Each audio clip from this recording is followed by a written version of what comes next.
Au nom du Père, du Fils et du Saint-Esprit, un seul Dieu. Amen. Bonjour les enfants, j'espère que vous allez bien. Je voulais profiter de cette vidéo pour vous dire à quel point on est tous très fiers de vous, de toutes les activités que vous nous avez envoyées pendant la Semaine Sainte, mais aussi avant. Je vais commencer avec un verset qui devrait vous guider sur le cours que nous allons voir aujourd'hui ensemble. Car Dieu a tant aimé le monde qu'il a donné son Fils unique, afin que quiconque croit en lui ne périsse point, mais qu'il ait la vie éternelle. Aujourd'hui, nous allons parler de l'amour de Dieu pour nous et de l'amour que nous avons pour lui.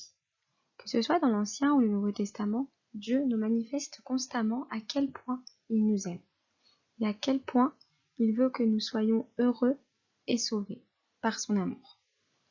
On va voir une histoire aujourd'hui de la Bible qui nous montre à quel point Dieu aimait son peuple et à quel point son peuple l'aimait aussi.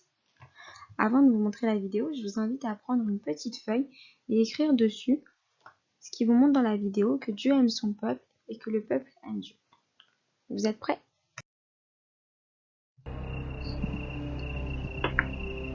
Moïse, Moïse, Moïse, Moïse! Comment vas-tu nous délivrer de la main de Pharaon? Seigneur, parle-moi, Seigneur, car je t'écoute, ô mon Dieu. Dis aux fils d'Israël qu'ils lèvent le camp et qu'ils avancent. Mais où nous conduis-tu donc, Seigneur? En terre promise, comme je l'ai déjà dit, Moïse. La terre promise à vos ancêtres avant vous. Et comment allons-nous y arriver, Seigneur? Les Égyptiens nous pourchassent. Quand tu arriveras à la mer, lève ton bâton, tends la main, prends la mer, pour que les fils d'Israël aillent au milieu de la mer, sur une terre ferme. Je laisserai s'obstiner le cœur des Égyptiens, pour qu'ils vous suivent, toi et mon peuple. Nous allons lancer l'assaut final. Nous les pousserons jusque devant la mer. Ils seront dans l'obligation de revenir comme esclaves avec nous ou de mourir noyés.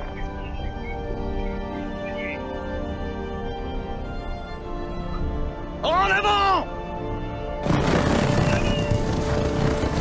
Plus vite en avant! En avant! Plus vite! Je vais te ramener avec moi, prophète de malheur!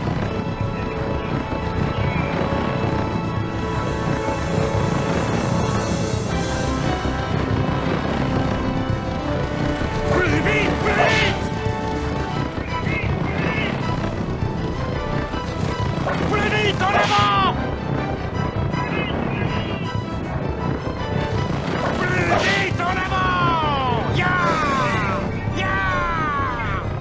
Les Hébreux, poursuivis par Pharaon et toute son armée, marchaient en direction de la mer, comme Moïse leur avait demandé. La colonne de nuages placée là par Dieu leur indiquait la route à suivre. Alors, l'ange du vrai Dieu qui marchait en avant du camp d'Israël partit et passa sur leurs arrières. En avant, fils de Jacob, l'ange de notre Dieu est avec nous! Ayez confiance en votre Seigneur Dieu. Ayez confiance en votre Seigneur Dieu. Dieu fixa la colonne de nuages entre les Israélites et les Égyptiens, de telle sorte qu'elle devint un épais nuage de ténèbres. Puis Dieu jeta la confusion dans le camp des Égyptiens. C'est encore un miracle de ces prophètes et de leur Dieu maudit.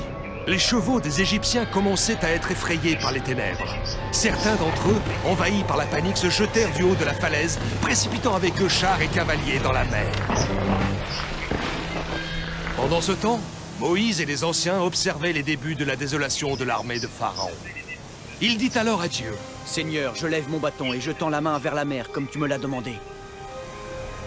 À ces mots, le Seigneur se mit à faire reculer la mer par un fort vent d'est durant toute la nuit, et de grosses vagues se formaient sur le dessus de la mer. Moïse, qui n'avait jamais douté de la puissance de la main de Dieu, voyait une fois encore sa manifestation.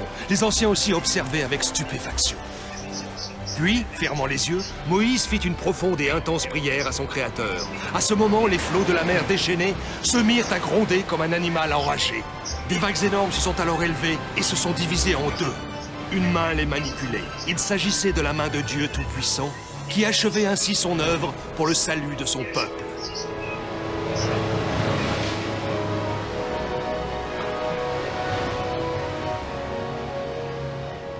Toute la nuit durant, Yahvé fit souffler un fort vent d'est pour séparer les eaux en deux. Il forma du bassin de la mer un sol ferme pour la traversée de son peuple. Les eaux se dressaient en murailles énormes. Un miracle. Ouvrant enfin les yeux, Moïse, avec des larmes de reconnaissance, remercia Dieu et dit: Peuple du Dieu souverain, en avant vers la terre promise, levez-vous et allons vers notre liberté au nom du Seigneur Dieu, notre Sauveur. Finalement, les fils d'Israël allèrent au milieu de la mer sur une terre ferme, et les eaux furent pour eux une muraille à leur gauche et à leur droite. Certains d'entre eux craignaient que les murailles d'eau ne tombent sur eux et que la mer ne les engloutisse.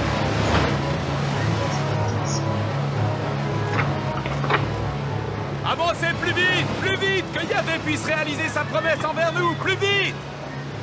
Dépêchez-vous, plus vite! Dépêchez-vous, il faut aller plus vite! Ne vous arrêtez pas en route, allez, un peu plus vite!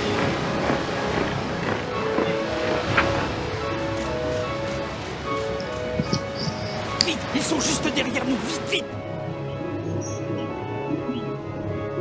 Oh, c'est beau! Regarde, Myriam, regarde tous ces petits poissons! Certains d'entre eux craignaient que les murailles d'eau ne tombent sur eux et que la mer ne les engloutisse. Ils craignaient aussi que Pharaon et son armée ne les rattrapent et les mettent à mort au milieu des flots. Ils couraient aussi pour préserver leur liberté. Une fois que tout le peuple avait fini la traversée et qu'ils se trouvaient tous sur la terre ferme, hors de danger, ils observèrent tous ensemble l'armée de Pharaon qui les avait suivis dans la mer. Ils attendaient l'intervention de leur Dieu.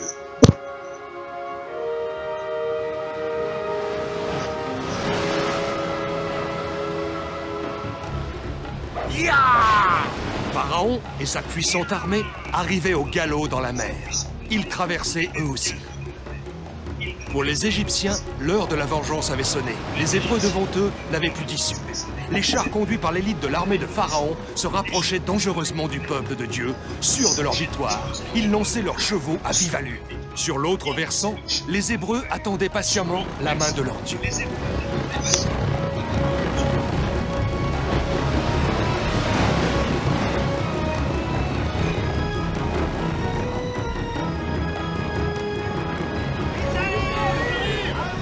Moïse restait calme et laissait s'avancer l'armée de Pharaon au milieu de la mer. Il attendait le bon moment. C'est alors qu'il tendit son bras sur la mer, et la mer commença à revenir à son niveau normal à l'approche du matin. Dans un bruit assourdissant, les deux murailles d'eau s'abattirent sur les chars et les cavaliers, et sur toutes les forces militaires de Pharaon.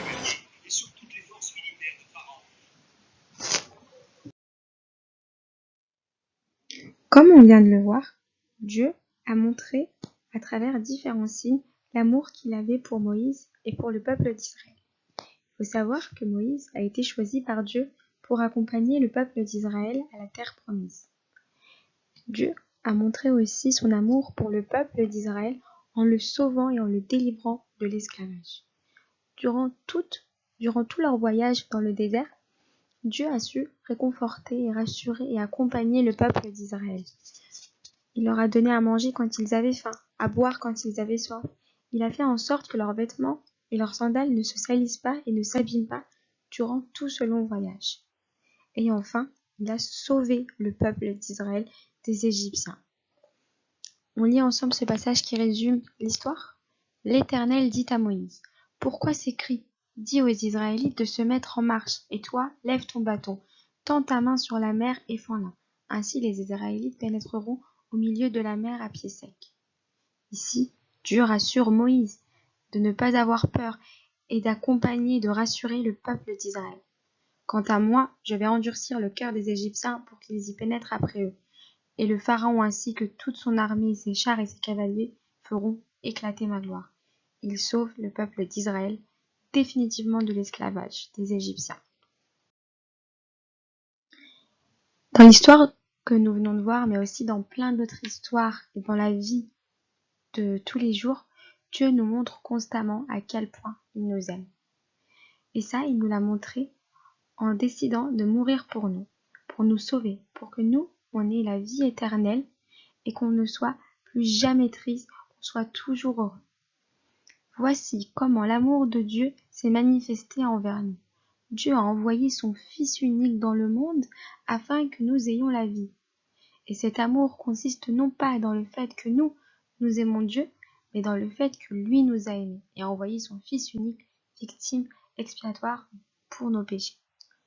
Même si il nous arrive de faire des bêtises et des péchés, Dieu nous aime et il a décidé de nous sauver pour que nous, on se repente et qu'on retrouve le chemin vers le royaume des cieux. Et nous avons connu l'amour que Dieu a pour nous et nous y avons cru. Dieu est amour et celui qui demeure dans l'amour demeure en Dieu et Dieu demeure en lui. Si nous, on demeure dans l'amour, ça veut dire quoi? Si nous, on fait du bien autour de nous, on aime Dieu, on prie, on va à l'église, on se confesse, on se repent, on sera rempli d'amour. Et alors là, on sentira à quel point Dieu est en nous et à quel point il nous aime. Il peut nous arriver souvent de douter de cet amour, parce que lorsqu'on prie, Dieu n'exauce pas forcément nos prières. C'est simplement que Dieu, il sait ce qui est bon et pas bon pour nous, et à quel moment il peut nous le donner, et à quel moment il faut attendre. Comme nos parents, souvent nos parents aussi font des choses qui nous rendent un peu tristes, mais c'est parce qu'ils nous aiment et qu'ils savent que ça, c'est bien pour nous. Si nous avons du mal à ressentir l'amour que Dieu a pour nous, c'est que nous sommes loin de Dieu. Et à ce moment-là, il faut vite revenir à lui, par la prière, la confession, en lui parlant, en lui demandant de venir à nous, de nous montrer qu'il nous aime, de nous aider à l'aimer. Et ça, on peut y arriver grâce au commandement. On lit ensemble ? Maître, quel est le plus grand commandement de la loi ? Jésus lui répondit, tu aimeras le Seigneur ton Dieu de tout ton cœur, de toute ton âme et de toute ta pensée. C'est le premier et le plus grand commandement. Dieu nous demande de l'aimer de toutes nos forces. C'est le premier et le plus grand commandement. Et voici le second, qui lui est semblable. Tu aimeras ton prochain comme toi-même. De ces deux commandements dépendent toute la loi et les prophètes. Le deuxième commandement nous demande d'aimer les autres comme nous-mêmes. D'aimer nos amis, nos parents, nos familles, tout le monde, même nos ennemis, d'aimer tout le monde. Et à ce moment-là, on ressentira l'amour de Dieu en nous. Lorsque nous serons nous remplis d'amour pour les autres et pour nous et pour Dieu, on ressentira à quel point Dieu nous aime. Je vous propose pour finir 2 petits exercices. Le premier, c'est de prendre l'histoire de Saint Georges et écrire une phrase sur l'amour de Dieu pour Saint Georges et une autre phrase sur l'amour de Saint Georges pour Dieu. Pour le deuxième exercice, je vous propose de prendre une feuille et d'écrire pourquoi vous aimez vos parents, vos amis, vos frères et sœurs. Et une autre partie où vous allez dire pourquoi vous aimez Dieu et pourquoi lui, il vous aime. Voilà pour aujourd'hui. Si il y a quelque chose que vous devez retenir de très très important, c'est que peu importe ce que vous faites et peu importe qui vous êtes, Dieu vous aime et qu'il sera toujours là pour vous protéger et veiller sur vous. On lit le dernier verset tous ensemble ? Mais toi, Seigneur, tu es un Dieu miséricordieux et compatissant, lent à la colère, riche en bonté et en fidélité. Au nom du Père, du Fils et du Saint-Esprit, un seul Dieu. Amen.